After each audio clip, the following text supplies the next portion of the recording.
In a moment, we're going to jump into John chapter 6, but first, I want to show you a couple images. Here is one image. It is in an art gallery, and you have some students probably on a field trip or something like that.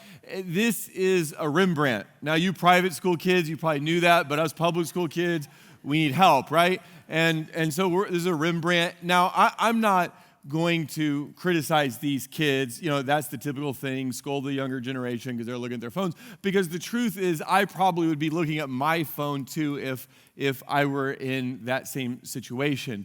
But nonetheless, they're very distracted from this famous painting by this famous artist. Now, none of this probably would have captured my attention if it hadn't been for the next photo, because this too takes place in an art gallery, and this painting is also a Rembrandt.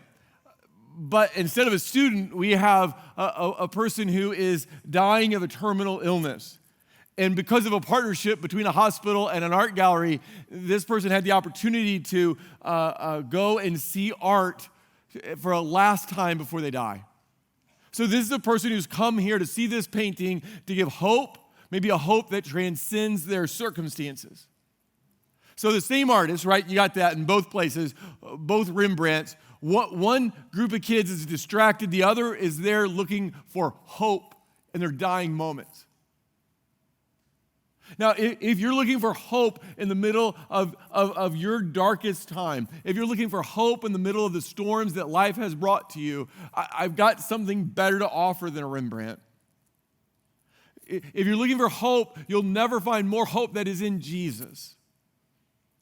In the 17th century, the English pastor named Samuel Rutherford wrote this about Jesus. He said, "Put the beauty of 10,000 worlds of paradises like the Garden of Eden in one." Now, here's what he's saying. If you had 10,000 Garden of Edens and wrapped it all into one, you know, before sin had entered the world, the Garden of Eden was a perfect place. So if you took it, all the trees, all the flowers, all the smells, colors, taste, joy, sweetness, all the loveliness, and put it all into one, oh, it'd be a fair and excellent thing. And yet it would be less to that fair and dearest, well-beloved Christ than one drop of rain to the whole seas, rivers, lakes, and fountains of 10,000 earths. So let me translate 17th century language into the way you and I talk. If you took all the pleasures that this life has to offer, the best of family, the best of career, the best of recreation, all the best music, all the best art, sports, food, technology, entertainment, if you took it all and you put it into one object, it would be a fantastic thing. It would be wonderful. It'd be beautiful. And yet it would pale in comparison to the beauty and the truth and the hope and the glory that is in Jesus. He's saying that the joy that you have in Jesus is better than the joys of 10,000 worlds combined. But I wonder, in the presence of Jesus, if we're not distracted. I wonder if in the presence of truth and joy and peace, we're not looking at our phone. Maybe it's not literally our phone like those students were. I mean, it could be, but maybe it's just something else that has pulled us away from Jesus. And so that's why in August, when we started this new sermon series, I said we are going to fixate on Jesus all fall.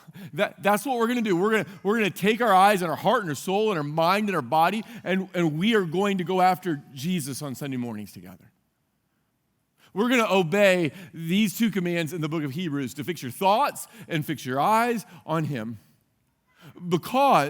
Because we think that some of the anxiety that we're all feeling, people are restless, they're anxious, they're a little bit afraid. Some of the cynicism and suspicion, some of the angst and the anger that we find in our heart and in our world is because we've taken our eyes off of him. And that has left us unsettled. It has left us uneasy in our soul and unnerved when we have to face challenges that are beyond our control. And so the message from God to you and God to me, from the Bible right to our heart and mind is this: don't get diverted from the King. Don't let something distract you from King Jesus. Don't get duped into following someone or something else. No matter how loud they yell, no matter what lies they tell, you will not find someone better than Jesus. And that takes us back to John 6, where we were last week at the feeding of the 5,000, the very next story. When evening came, his disciples went down to the lake where they got into a boat and set off across the lake for Capernaum. By now it was dark, and Jesus had not yet joined them. So this lake is called the Sea of Galilee, and it's not as big as it sounds. Like, for example, it's not as big as our Great Lakes. It's relatively small, but it is the lowest freshwater lake in the world, meaning it is below sea level. And it is surrounded by mountains. And so what happens is that there are violent storms on the Sea of Galilee because cold air comes over the mountains and hits the moist, warm air coming up off the water. So violent storms, unpredictable storms are pretty common. And we're told here it was dark and Jesus had not yet joined them. See, we can tell by these clues that John is saying things are not going to go well for the disciples. If this were a horror movie, you would hear the scary music starting to build in the background. Things are not going to go well. And what happens is one of those violent, unpredictable storms, it hits. So next verse 18. A strong wind was blowing, and the waters grew rough. So right now you should hear the theme song of Gilligan's Island playing in the back of your mind, right? The tiny ship was tossed. If it wasn't for the courage of the fearless crew, the minnow would be lost. That's what's happening here. The disciples are in a boat and they're rowing, and they really don't have very far to go. But the storm has blown them out to sea. So they've been rowing for about 9 hours, but have only gone 3 or 4 miles. So now it's in the middle of the night. It's like 3, 4, 5 o'clock in the morning, and they are exhausted. Verse 19. When they had rowed about 3 or 4 miles, they saw Jesus approaching the boat, walking on the water, and they were frightened. But he said to them, "It is I. Don't be afraid." So the disciples are caught up in one of these unpredictable, violent storms, and they're scared. And fear is a very natural human emotion. And oftentimes, fear is very helpful human emotion because it warns us of threats and helps us avoid a threat in our environment. But because fear is so powerful, it can also do a lot of damage because it can lead us down a track that is bad for us. Fear of missing out, missing out of this group, missing out of this party, missing out of this social event, missing out of this invite, fear of missing out of an experience. It can cause us to be bitter against other people. It can cause us to be jealous of them. Fear of not having enough can cause us to be tight-fisted or cause us to hoard. Fear of not being enough, I'm not good enough, can lead to insecurity. Fear of being rejected by others can cause us to make moral compromise in order to gain their acceptance or their approval. Fear of the future can cause us to be anxious and try to control people or control circumstances in our life. So here's this storm that has come up on the disciples. We have those kind of storms that come up on us. They are confused and unsettled, and it's just how we are. It's how we are in our storms. I'm sure you remember a few years ago when there was a tragic helicopter crash that took Kobe Bryant, his daughter, and several of their friends. At the time, people were unsure exactly what happened that led to this crash. Happened out in Los Angeles, and there's a guy out there named Randy Waldman who had been a flight instructor for helicopters for decades. He was extremely experienced. And so he was able to see, how fast they were going and the direction and kind of put it together quicker than most people. And what he attributed it to was the fog. Specifically, the fog, he said, that caused the operator of the helicopter, at least in his estimation, to get disoriented. And he said this, it stuck in my mind. He said, once you get disoriented, Your body senses completely tell you the wrong thing. Now that's scary.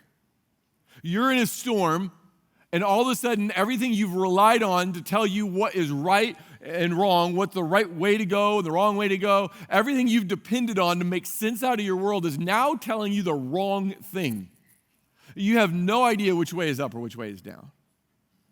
I mean, that sounds like storms we're in, right? You can't see clearly. You can't think clearly. You don't know who to trust, who to turn to. And some of us, we just get paralyzed in those situations. We can't do anything. And what makes it so much harder is that the storms are unpredictable. You don't know when they're coming. Like if you knew next month you're going to have a storm, or next year you're going to have a storm.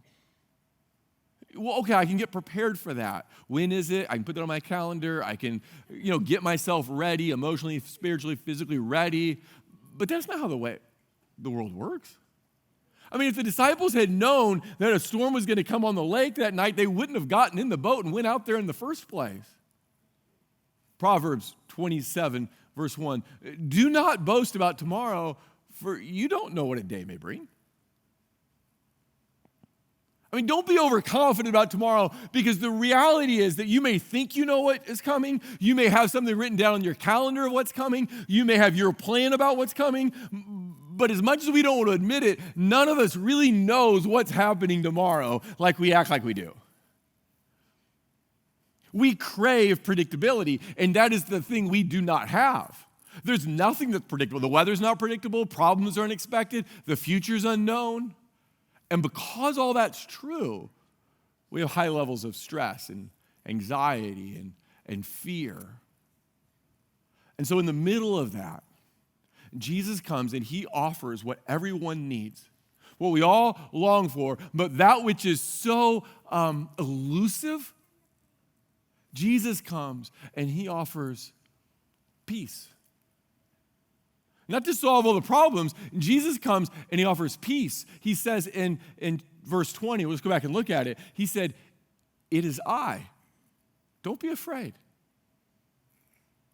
But to understand exactly all that Jesus means here, to understand the importance and feel the weight of it, you have to understand what he does not say.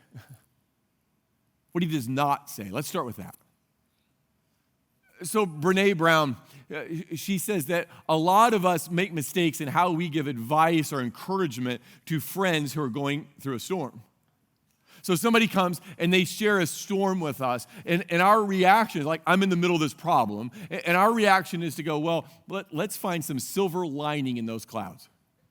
Yeah, it's raining, it's pouring, it's hailing on you, but I bet you there's a silver lining if we look close enough.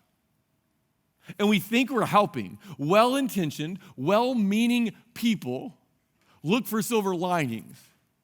And she said that you can kind of know you're going down the wrong road when somebody shares their storm with you, and your reaction is to start by saying, well, at least.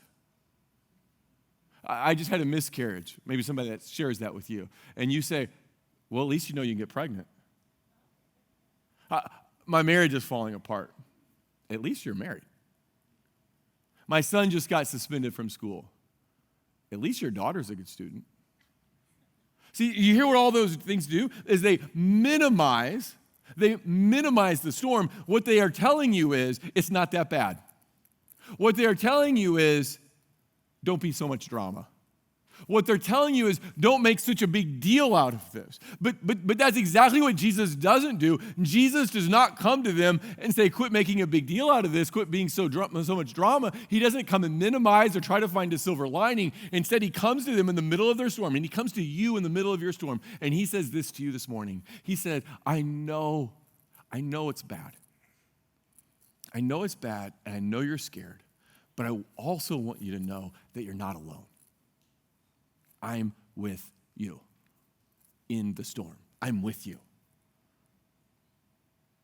That little word has so much power. That little word with, it has so much power to change how you think, to change how you live, to change everything. There's so much power in this little preposition. People have built their life on it. You can cling to that word in the middle of your storm. People have been clinging to it for centuries. Moses is a shepherd, and he gets this call to go and stand before Pharaoh, the king of the known world, at least Moses' known world at the time, and to say that he's going to take the Israelites out of Egypt. He's going to take their economic generator, because they're slaves in Egypt, and he's going to take them out of Egypt. And he's looking at himself and going, how am I going to be able to do this, God? So he says this to God. When God tells him what to do, he goes, who am I that I should go to Pharaoh and bring the Israelites out of Egypt? I think God says, oh, Moses, you're pretty sharp. Moses, don't sell yourself short. Moses, you got talent. He almost says like, Moses, you're right. Who are you? What was I thinking? But he didn't say that either. Instead, he says this. He says, I will be with you. Yeah, Moses, you're not a great communicator. You're not a strategic planner. Yes, you're not really intimidating. You're not up for the job. But guess what? I am, and I am with you. And then years later, down the road, when Moses hands this group of people, the Israelites, a rebellious group of people, off to Joshua and says, Joshua, you've got to lead them into the promised land against all these intimidating enemies. Joshua is scared to death. And here's what Deuteronomy 31:8 says. The Lord himself goes before you, and he will be with you, and he will never leave you or forsake you. So do not be afraid and do not be discouraged. What drives out fear and discouragement from your life is to know that God has gone before you. He went before you into that meeting. He went before you into court. He went before you into that marriage. He went before you into that hospital room. God went before you, and now he is with you.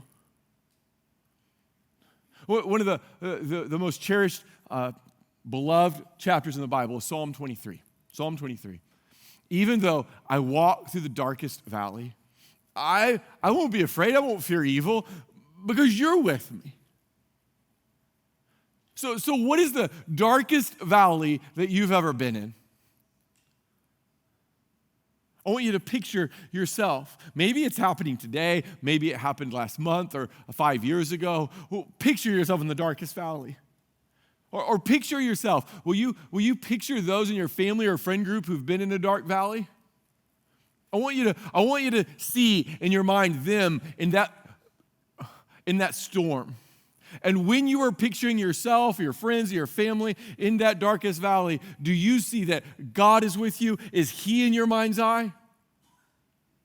Or have you seen yourself in the middle of a storm alone? Because it is not true. That is a lie, because God has promised that he'll be with you in the darkest valley, whether that's in your past or in your future. Isaiah 41:10, God says this, do not fear, for I am with you, and do not be dismayed, for I am your God, and I will strengthen you and help you and uphold you with my righteous right hand. See, God drives out fear by the power of with. But it's not just with. There's another little word, and that is who. God is with you, but who is it? When Jesus comes to him, so John 6:20, when Jesus comes, they'd rode about 3 or 4 miles. They saw Jesus approaching. He walks on the water, and they're scared. And he says, it is I, don't be afraid. So when he says, it is I, what Jesus is alluding to is that he is the I am. He is the I am. That's why they shouldn't be afraid. Think about this. Why does Jesus walk on the water? To get out to the boat. I mean, he could have gotten out to that boat so many other ways, right? He could have just gotten in the boat to begin with. He could have just showed up in the boat. He's God. He can do that. He could have rowed in another boat out to them and then gotten in their boat. Why does he walk on the water? Well, think with me for a moment. What are the disciples scared of? Well, they're scared of the water, right? I mean, just play it out. They're scared of the water in the storm, that it might capsize their boat and they might drown. So what Jesus does is he says, oh, this water, this thing that you're scared of, watch this. And he walks on it. He says, look, the very thing that you're scared of, I am in control of. You're scared of these raging waves? Well, the wind and the waves, they obey Jesus. They obey Jesus. So everything that you're scared of, everything that you're worried about, everything that causes fear to rise up in your heart, God is in control of. You're scared of the unknown of the future. Psalm 31:15. But I am trusting you, O Lord, saying, you are my God. My future is in your hands. Your future is in God's hands. The one who declared the end from the beginning, the one who knows everything about your life. You're surprised. You didn't see the storm coming. It was unpredictable to you, but not to God. He knew you would be in this place, and he is with you in it. There is no unknown to God. Maybe you're afraid of other people and what they can do to you. Psalm 118, the Lord is with me, so I will have no fear. What can people do to me? I mean, they're just mere people. What can they possibly do to me when God is with me? I'm not defined by their approval or disapproval. What about happiness? We're afraid that we won't have the life we want. We won't be happy. And so God says, just like I walked in that water, I walk on your happiness. I'm in control of it. Psalm 34:10. The lions may grow weak and hungry, but those who seek the Lord lack no good thing. You can have confidence that everything in your life is brought to you by the hand of a loving Father who has promised you that there's no good thing that would be good for you, no thing that would be good for you that you'll lack. Maybe you're afraid that you're going to make a bad decision and screw your life up. Maybe you have a big choice sitting in front of you. Just as we sit here today, somebody here has a choice that they've got to make, and they're not sure what to do. Psalm 32:8. The Lord says, I will guide you along the best pathway for your life. I will advise you and watch over you. God in his wisdom walks on. He is in control of your future. And in his power, he walks on death. You're afraid of dying? Romans 14. For we don't live for ourselves or die for ourselves. If we live, it's to honor the Lord.